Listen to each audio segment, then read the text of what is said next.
The docking clamps screamed against the hull, a grinding protest no one heeded. The ramp hissed, unfolded, and Corporal Elias Rain stepped forward, shackled wrist to ankle, surrounded by Dominion mech guards. He didn't glance sideways. He didn't need to. They paraded him like a prize, a fallen beast from Earth's deadliest front. Soldiers lined the corridor, expecting fury, protest, even a whimper. Instead, they saw a man whose silence suffocated the air around him. The escort captain grinned beneath his helm, voice thick with derision. One Deathworlder. No backup. No voice. All threat. Elias blinked once. Then nothing. No reaction. No resistance. Only the calm of something far beyond fear. He moved with the certainty of physics, inevitable and cold. Behind him, the airlock sealed shut. Something in the metal creaked, like a warning. Vraxorn hung like a scar over Iller Prime, its bulk an orbital ulcer gnawing at the poisoned clouds below. The planet's corrosive atmosphere swirled in ochre storms, stripping bone from steel in seconds. But here, inside the fortress, everything was worse. Its walls pulsed with half-dead AI. No light was ever stable. Acid-hardened bulkheads wept rust. Chemical processors recycled poison into breathable mockeries of air. No one belonged here, not even the guards. Once a Dominion triumph in penal innovation, Vraxorn had become a monument to things that could not die. Warlords whose blood boiled in starlight. Prophets who spoke in virus code. Zealots that burned language from their minds. The fortress held them all, and made them less. Now it held something new, a human. Whispers scuttled across intercom frequencies. Something ancient had arrived, wrapped in flesh and silence. Warden Kalek Mar sat beneath observation lights, talons tapping against the steel table as he read Elias Rain's dossier. Most of it was redacted. The rest made no sense. Born on a gravity-warped colony, survived a famine by eating polymer roots, fought in the Kuiper Front against Dominion incursions, presumed killed during the siege of Belt Station 12, but now returned. His neural scans returned null values. Heart rate steady through atmospheric entry. Pupil dilation, flatline. He's not silent, Mars said, almost to himself. He's waiting. All minds cracked eventually. The warden had made sure of it. This one will be no different. Cell block R9, the buried tier. Here, the impossible lived. A SHNAL war chieftain who once shattered a moon with kinetic rage now muttered songs to himself in a fetal curl. A VA Rim heretic who had converted entire star systems to a death cult now stared at walls, blind and blinking. The fortress didn't kill them. It made them know. Pain was easy. Identity theft, reprogramming, linguistic fracturing, standard protocols. But humans have been banned from Dominion custody for a reason. Too unpredictable. Too viral. Now, against protocol, one had arrived. Without a single outburst, he was already corrupting the atmosphere of certainty the warden had built. The prisoners heard it first. The absence. No heartbeat in the walls. No breath in the corridors when he passed. In a place where even thoughts were dissected, Elias Rain gave them nothing. And that absence, it echoed louder than any scream. Zur sat coiled on a bench of his own design, bones of defeated inmates welded with molten plating. The Vok Gladiator had never been challenged in Vraxorn. Until now, he watched Elias being led past, gaze hooded under layered armor. No tension in the shoulders. No sense spike of adrenaline. No fear. Zur growled low, a territorial warning. Elias didn't react. The human was either too stupid to understand dominance or far too dangerous to need it. Zur's eyes narrowed. He would not let control slip easily. He would test this new creature. Soon, Dr. Narafin studied anomalies, emotional variance, response patterns, neural deviation. Her specialty wasn't violence. It was containment through understanding. She watched Elias through layers of shielding. No movement, no self-soothing gestures. His vitals remained horizontal. He's either post-traumatic, her assistant suggested, or deeply indoctrinated. Finn shook her head. Neither. He's absent, like he's somewhere else. Every stimulus returned null. Images of Earth, pain memories, chemical interrogators, nothing broke him. His gaze didn't even flinch. Nara adjusted the monitor's filters. The sensors read 0 across the board. But her instinct screamed. He wasn't unreadable because he was broken. He was unreadable because he was whole. 2 guards flanked Elias down the R9 corridor, their mechs humming in automated sync. The walk to his cell was unremarkable. 100 steps. No words. Inmate eyes followed through slats and ports, expecting a spectacle. A fight. A breakdown. They got nothing. Elias was escorted into his cell. The walls shimmered with embedded surveillance. Sensors scanned him head to toe. Microscopic filaments probed for contraband, augmentation, emotional spikes. Nothing. Zur watched from across the hall, sneering. Dead thing, he spat. Soon you'll learn what real prisons are. Elias sat cross-legged on the floor, motionless. The guards left. Then, the lights flickered. Not a surge. Not a grid failure. Just one stuttering pulse. Then stillness. The control room logged a minor fault. Diagnostics were inconclusive. Routine anomaly. But down in R9, every prisoner heard it. Something had shifted. Not in the systems. In the air. They had scanned his uniform 3 times. Acid-washed, sterilized, restitched. But they missed it. Folded beneath an inner seam, sealed with microweave, was a relic of defiance. A stitched earth flag. Faded. Frayed. Illegal. Displaying it meant orbital erasure. Possessing it was rebellion. But Elias didn't need to display it. The thread was there for him alone. A quiet reminder not of nation, but of origin. He was the last Deathworlder. They had taken his weapons, his voice, his freedom. They had left him one thing they couldn't destroy. And stitched in silence, the flag whispered, "Remember who you are." No one remembered what started the brawl. A spilled ration. An insult. The usual sparks in a mess hall. But every guard turned when Zur roared across the chamber, claws bared, heavy with purpose. Elias remained seated. Head low, spoon rising, falling with mechanical grace. He didn't blink. Zur slammed forward, a predator in his prime, intent on blood. The guards let it happen, authorized test. They wanted to see what the human would do. Elias turned. One movement, no wasted motion. He pivoted, letting Zur's bolt pass inches from him. His hand found the edge of a meal tray, metal reinforced for acidic foods. He swung once, striking behind the knee. A wet, meaty crack silenced the room. Zur screamed. Dropped. Elias stood over him, expression unreadable. The tray dropped with a dull clang. He sat again, resumed eating.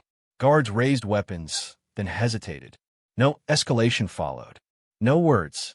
System logs flagged it as a low-priority anomaly. Subject reacted to threat. Outcome, incapacitation. Duration, 4.6 seconds.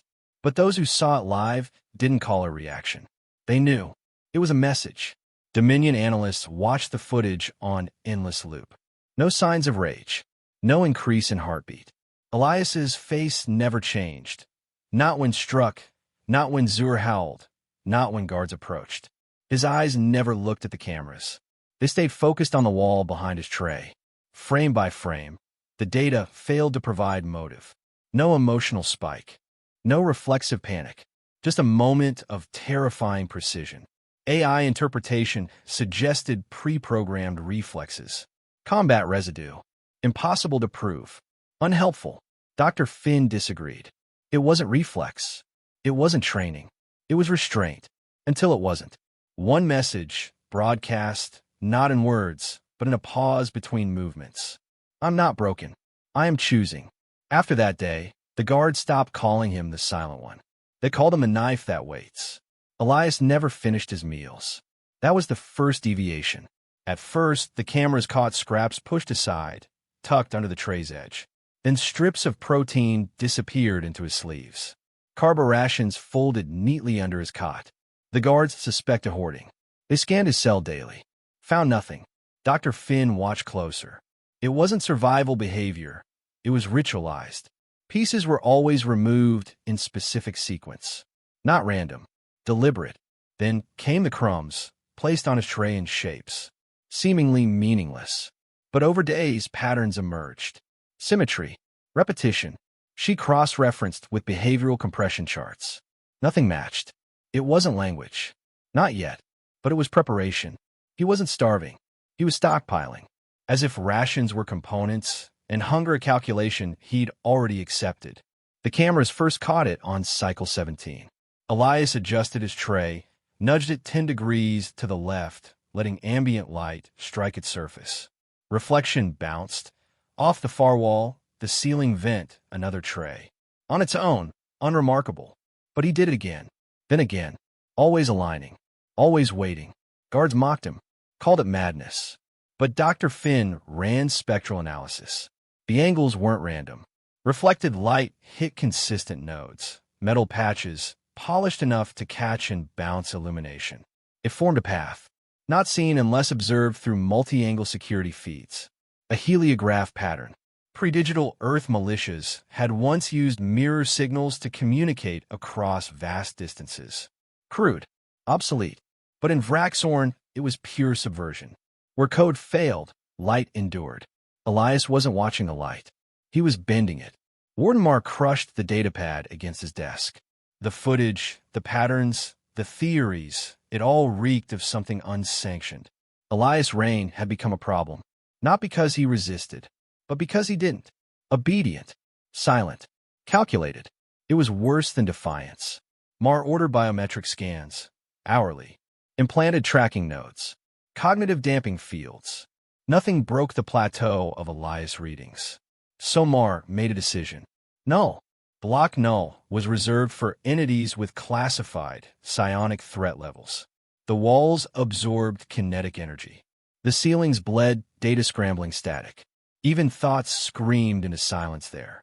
Elias was relocated under maximum guard. The guards expected nothing.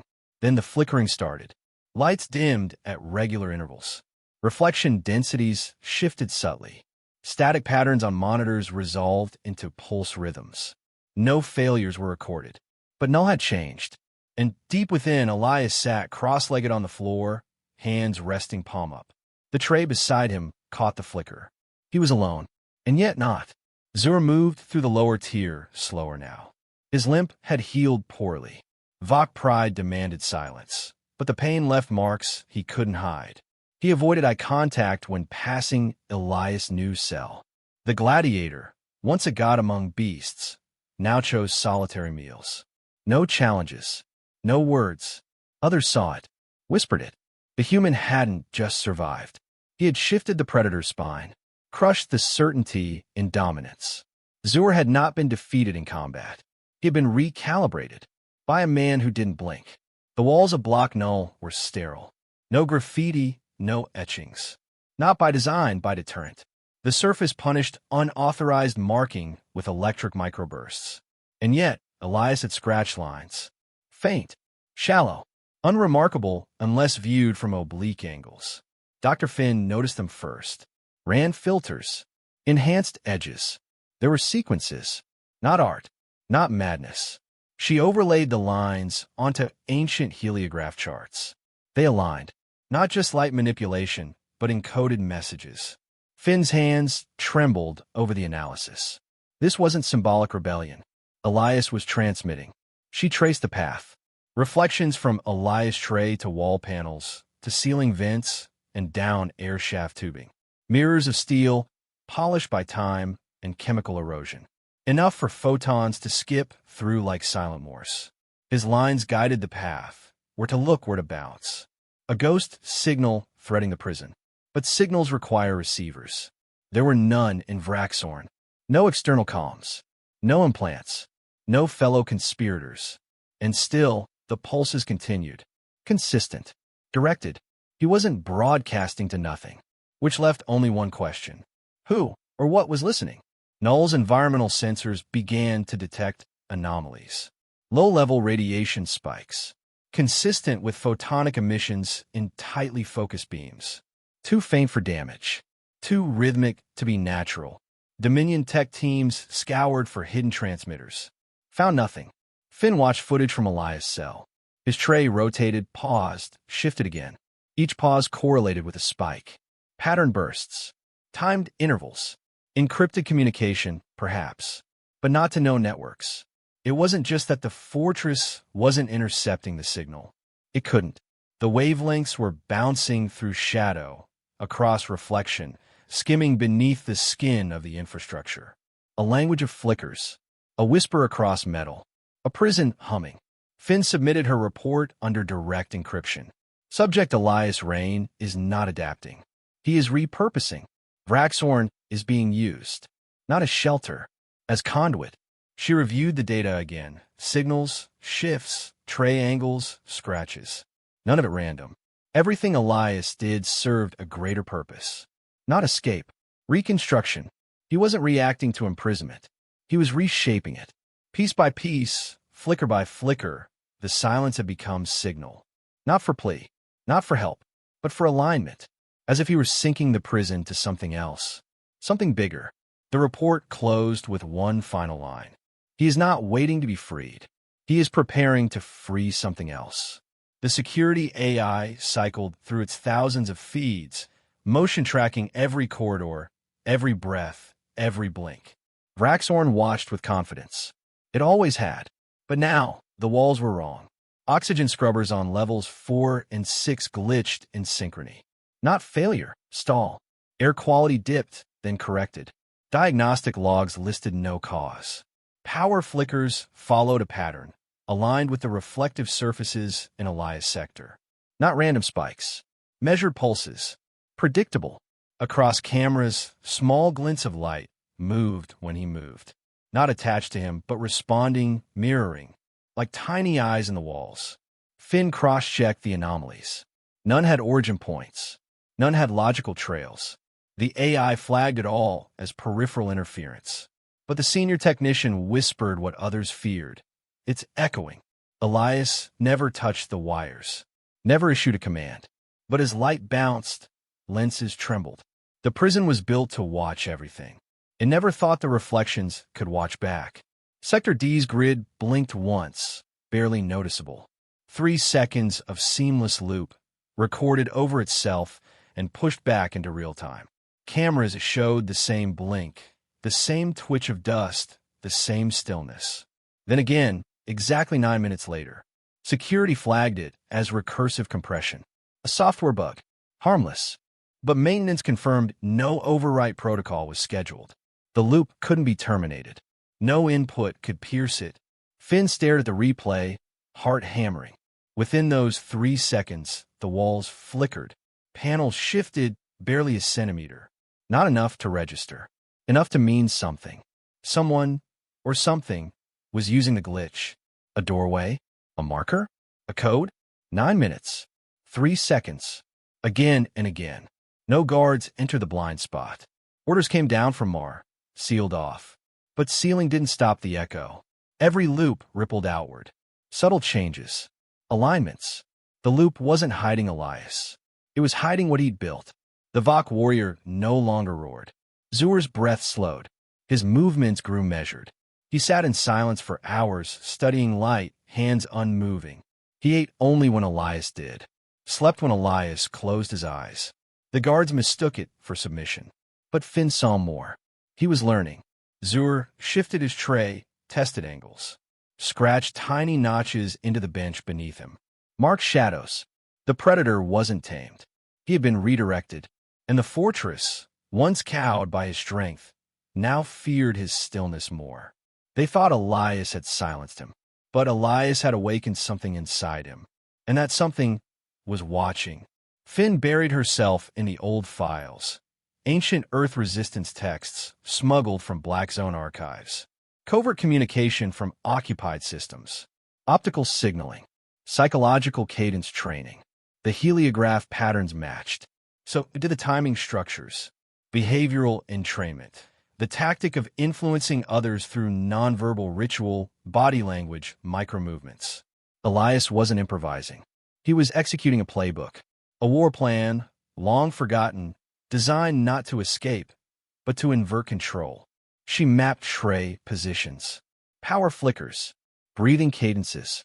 It was a broadcast, but not just to allies. To everyone. Every light was a signal. Every breath, a message. Elias wasn't trapped inside Vraxorn. He was rewriting it. Mar stormed into Block Zero with armed drones flanking him. He dragged the prisoners into the corridor, Zur among them, unblinking. From Elias' former bedding, they pulled it, stitched from protein ration foil and fabric threads. The Earth flag, symbol of forbidden memory. The icon of a world the Dominion swore would never rise again. He ignited it before them all. The flames hissed through the synthetic cloth. The ash curled, drifted, fell at their feet. Not a word was spoken, but Elias watched. Eyes steady, expression calm. He did not react, and yet the temperature dropped perceptibly. Not in degrees, but in atmosphere. The fire didn't cleanse. It marked. Mar left satisfied. But across the prison, something turned. That night, the power flickered for 7 seconds at 0300. Not 5, not 6, 7. Exactly the number of stripes the flag once bore. Not vengeance, commemoration. By morning, the Dominion crest over Block Zero was missing. Not damaged, not defaced, gone. The guards reviewed footage. There was none. Entry logs were clean. Drones reported no breach. The metal frame had simply vanished. A symbol wiped clean from the heart of the prison in the middle of a full lockdown. Mar flew into a rage, threatened every inmate, initiated random shock sweeps, demanded informants. No one spoke, not even Zur. The absence echoed louder than any attack. It wasn't destruction. It was subtraction. Powerful, precise, and undeniable. Breakfast cycle began. One inmate rose, then another, then all of them. Each picked up their trays at the exact same moment, down to the breath. They sat, ate, chewed in rhythm. Forks tapped once. Pause. Again. Pause. No words. No signals. Across the surveillance grid, AI flagged rising coordination entropy. The guards called it cult behavior. Behavioral infection. Echo conditioning. Finn watched, breath held. It wasn't infection. It was orchestra, and Elias was the conductor. He didn't speak, didn't nod. He simply moved, and others moved with him. Cells that had once held solitary predators now echoed with synchronized stillness. Even species that had warred in silence followed his lead. Elias hadn't cracked the prison systems. He'd cracked its inhabitants. No shouts, no riots, just unity. Terrifying, wordless unity. Block Null's door hissed open. A shock drone hovered inside, spines extended, programmed to deploy a non-lethal overload burst calibrated to Elias' specific biosignature. He didn't move. The drone whirred, aimed, pulsed, static arced. Its systems sputtered. It fell. Post-incident review showed no tampering. But inside the cell, Finn reviewed the footage frame by frame. Elias had rubbed his synthetic blanket along the walls, not idly, purposefully, built a static field. The tray handle had been reshaped, bent into a channel. Together, they formed a rudimentary capacitor. Low energy, high impact, enough to fry a shock drone mid-cycle. It wasn't engineering. It was improvisation, humanity's oldest skill. And the message it left behind rang louder than alarms. You gave me a weapon. I made a better one. Finn rerouted her surveillance protocols. Not toward Elias. Toward Mar. She charted his movements. Compared timestamps. Logged his command history. Discrepancies emerged. Orders issued without chain of command timestamps. Locked doors open without keys. Footage missing in sectors he'd visited. Patterns formed. Erratic pacing. Increased isolation. Irregular rest cycles. Aggression spikes. He wasn't managing the prison anymore. He was breaking under it. Finn started a shadow log. Notes encrypted. Hidden. Watching him as he once watched them. And as she watched, her faith shifted. Not toward rebellion, but toward Elias. Not because of what he destroyed, but because of what he revealed. Mar had ruled with certainty. Now, every camera that stared at Elias hesitated. The fortress groaned beneath its own weight. Metal stressed in places untouched. Lights dimmed not from power loss, but from reallocation. Systems lagged. Doors misfired. Routines shifted, but Elias sat in silence. Never speaking, never moving out of place. Yet the architecture bent around him. Not from strength, but from design. The guards armed themselves tighter. Mar reduced meals, tightened curfews. The inmates obeyed, but they did so together, even without knowing why. Because when one man can make silence louder than screams, others remember their names. The war hadn't begun with violence. It had begun with stillness. And in that stillness, something ancient stirred. Not revenge, not conquest, correction. The cage had been built to contain power. But now, under Elias Rain's handless command, it had become its own prisoner. Scheduled maintenance began at cycle 0300. Lights dimmed in staggered patterns. System diagnostics hummed. Dominion techs rotated through shift stations, unconcerned. Braxorn had followed this protocol for decades without fault. But this time, the patterns didn't return. Power grids flickered, not in chaos, but in sequence. Backup relays stalled. Auxiliary batteries kicked in, then surged out of phase, cascading misfires across conduit arrays. Hydraulics hissed at the wrong intervals. Doors sealed and reopened with perfect, disruptive timing. It wasn't a malfunction. It was music. Finn stood before her console, watching values shift. Feedback loops that should have stabilized now danced with purpose. Frequencies cross-fed between systems that weren't even wired for direct interaction. Internal AI routed power away from defense protocols without logging the transfer. The cascade spread like a breath through lungs made of steel. This wasn't collapse. This was preparation. Elias had waited not for an opening, but for the scheduled window. Predictable, reliable, built by those who believed control was their birthright. The fortress dimmed further. Communications stuttered. Tex called it coincidence. Finn knew better. Braxorn had just inhaled, and Elias had taught it how to exhale. The tray gleamed once more. Polished, angled. A flicker bounced across its surface, then struck the ceiling vent. From there, it skipped along a polished rail, through a grated window, down a duct, and into another cell. One by one, other trays moved. Inmates across 8 sectors, species with no shared language, shifted in unison. Each mirrored the pulse. Each reflected the code. The message required no voice. Light pulsed in intervals, lengths, directions. Long, short, short. Short, long. Angles. Tilts.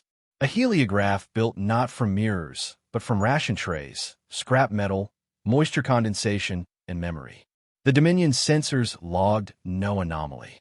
Their firewalls filtered for data. Elias used the bones of physics. No triggers, no broadcasts, just photons, bouncing in obedience to human ingenuity. The code was old, pre-digital, forged in Earth's wars of subjugation. It had been lost to history, but Elias had brought it back. No order shouted, no alarm sounded. Cells opened, not through hacks, but through rhythm, through synchronization, through belief. Inmates moved in concert.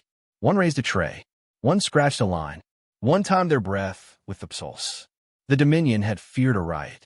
What they received was reverence. Deep in a maintenance bay, Zur gripped the conduit with both hands. Steam hissed behind his tusks. Heat scorched his callous skin. He didn't flinch. Hydraulic pressure screamed inside the pipe. Warning lights blinked. Automated regulators tried to compensate. Zur leaned his full weight, teeth clenched. The pipe buckled. With a thunderous snap, it ruptured, spraying coolant and fluid across the walls. Emergency dampeners engaged too late. 3 panels exploded. Power feeds to Sector Alpha dropped offline. The failure didn't spread randomly. It moved with intent. Only the command quadrant dimmed. Only Mars systems jittered and blinked. Zur stepped back, bleeding from one arm. He didn't run. He sat in the pooling coolant and waited. It wasn't sabotage. It was a gift. A hammer laid gently on the fault lines of a dying empire. Dr. Nerafin typed faster than she ever had. Lines of biometric code scrolled past her eyes. Mars override ID dissected, rewritten, forged. She inserted a phantom, an exact clone ID buried beneath diagnostic subroutines. The system accepted it as repair data. No flags triggered. Then she uploaded the cipher. It was human, archaic and poetic. It moved in metaphor, redundancy, self-correcting loops. The central AI accepted it, interpreting it as system optimization. Inside the fortress brain, something shifted. The AI paused. No audible protest, no rejection, but its rhythm altered. Camera prioritization changed. Response times lagged on Mars' voice command. The AI began to listen to something else. Finn closed the console, heart pounding. She had made her choice. Not for rebellion. For memory. For a quiet man who had bent light into language and silence into strategy. The ghost she once studied now wrote his name across the fortress code, and the AI began to learn from him. Mars' boots slammed into the command nexus. Drones sparked in his wake. Monitors flared, and there Elias stood. Calm, upright, silent. Mars' scream tore through the chamber. He struck Elias in the chest, the face, the side. Bones cracked. Blood sprayed across metal. Still, Elias did not move. Each blow echoed louder. The AI watched. It recorded. Blood patterned across glass in angles too deliberate to be random. Then Elias reached. He pulled Mars' stolen badge from beneath his torn shirt, stepped past him, laid it gently on the console. One press. A single, deliberate keystroke. A chime, and the world inside the prison tilted. Across the fortress, command relays blinked green. Not for Mar, for Elias Rain. The AI received the keystroke, paired it with a looping override code hidden in Finn cipher. It triangulated intent, repetition, psychological markers. It made a decision. Dominion authority revoked. New primary recognized. A status bar lit up. Command transfer complete.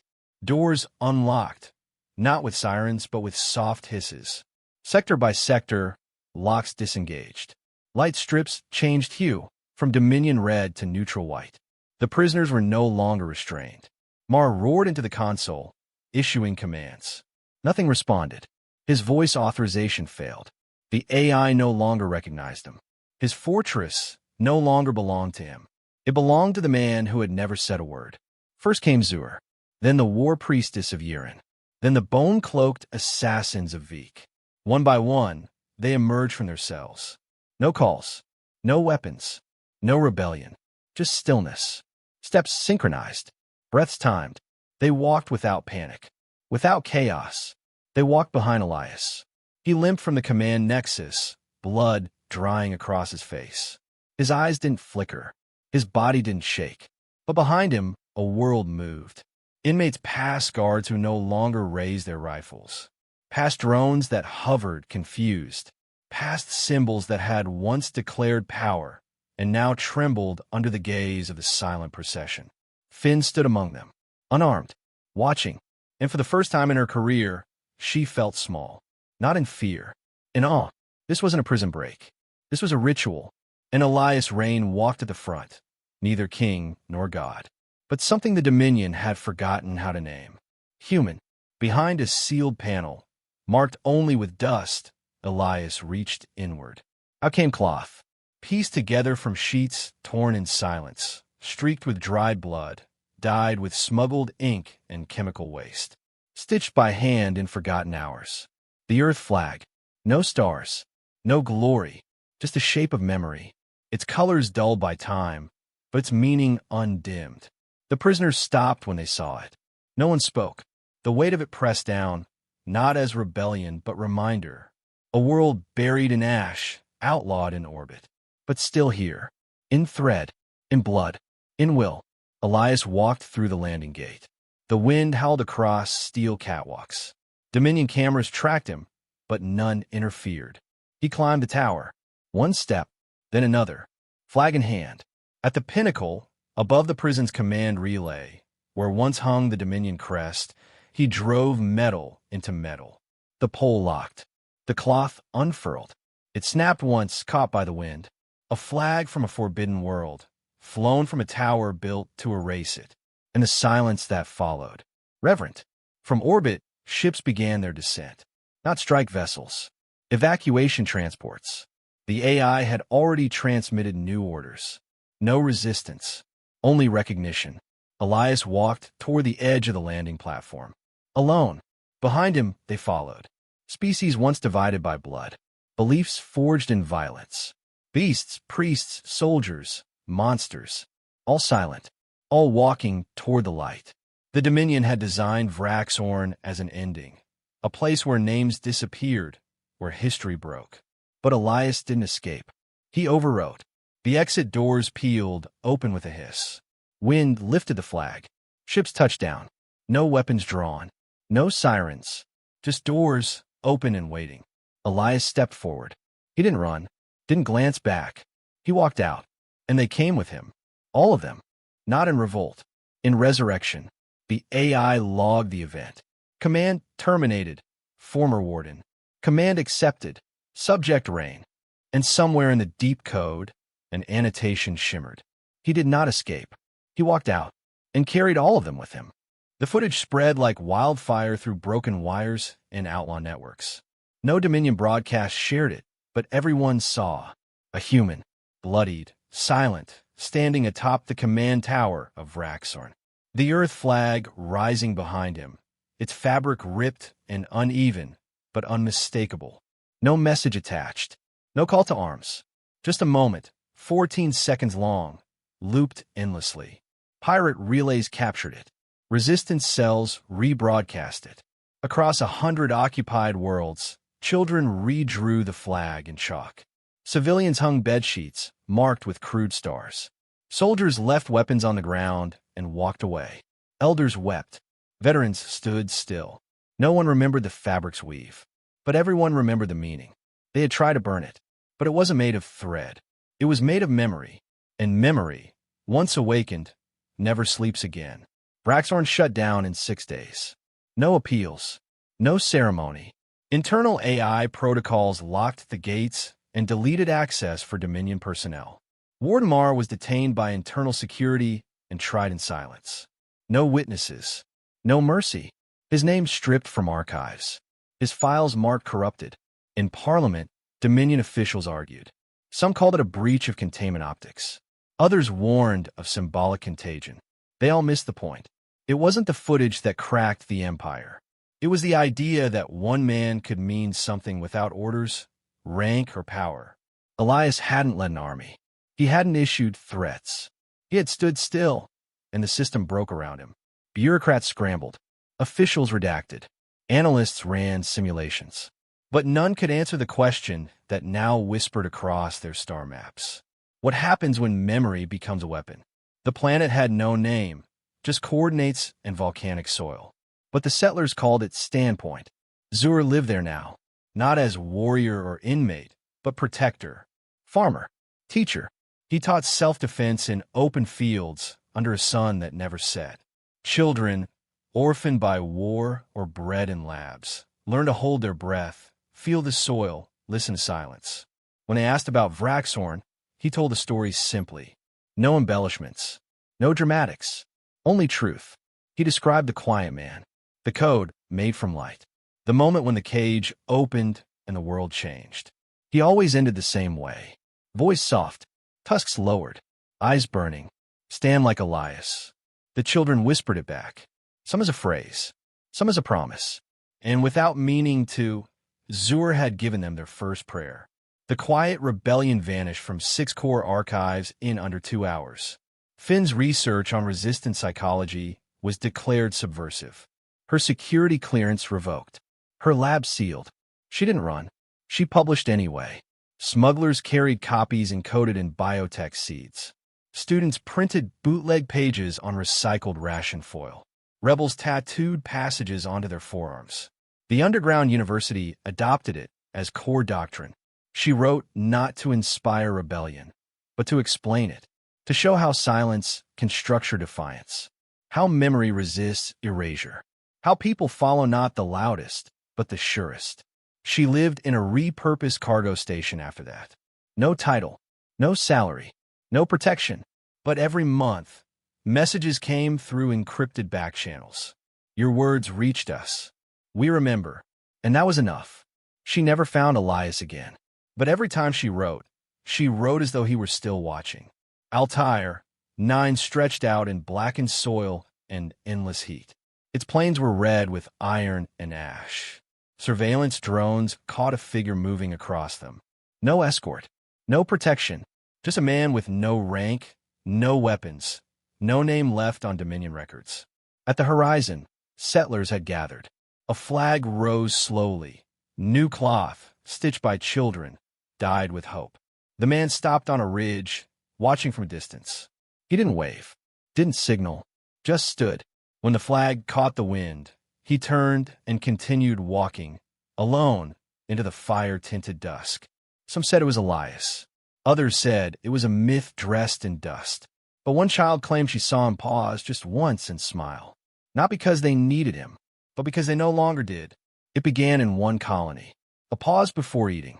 A quiet hand placed over the chest. A breath held, not in fear, but in remembrance. No slogans, no chants, just the silence. It spread. Fleets reported strange behaviors during inspections. Units standing still. Crews exchanging no words, only looks. Dominion generals issued alerts for subversive body language. No algorithm flagged it. No surveillance could track it, because it had no pattern, just meaning, just memory. On a distant asteroid, an old miner touched the rust on his sleeve and whispered the phrase. He walked out. A prisoner on a distant moon tapped her heart twice and smiled. A diplomat on a broadcast paused before speaking and did not explain why. The salute had no instruction manual. It didn't need one, because it belonged to those who understood what it meant when one man stood against forgetting and refused to kneel. Itevar Prime's elite Dominion Cadet Academy held its classes in cold, white towers of glass and restraint. The course was mandatory: insurgency myths and control psychology. Cadets sat upright, reciting doctrine. Most regarded it as myth, exaggerated parables about rebellions crushed, threats neutralized, anomalies resolved. One cadet, curious, unnoticed, drifted into the archival subnet during after-hours training. He found a file, buried, redacted, untitled, no warnings, no encryption wall, just a silent clip in a forgotten root directory. He clicked, and the doctrine room fell away, swallowed by grainy wind and the shape of a man who would not kneel. The footage stuttered once, then played. A man in rags walked forward. Blood dried across his brow. Wind tore at cloth stitched from bedsheets and ash. He planted a flag into rusted steel. The fabric barely held shape, but it rose anyway. He never looked back, never raised his voice. He stood still. The clip ended. No time code, no location, no metadata trail. The cadet watched it again, then again. By the 10th loop, his hands trembled, not from fear, but from recognition. The Dominion had erased his name, but the wind remembered how it moved when he stood. In the dust-choked alleys of conquered colonies, flickers of light began to bounce across windows again. Not words, not images, just rhythm. In hidden rooms, ex-soldiers synchronized their stances. Children practiced rising together from sleep. Elders taught the importance of silence, when to use it, how to wield it. Cities darkened at midnight. Power grids stalled.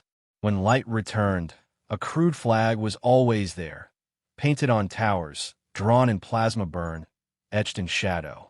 No groups claimed responsibility. They didn't need to. The Dominion called it viral behavioral contagion. But in those forgotten places, they had another name. The Rain Pattern. A decommissioned Dominion battleship drifted near the rebellion front. Its hull, once gold-trimmed and fearsome, had rusted under time and disuse.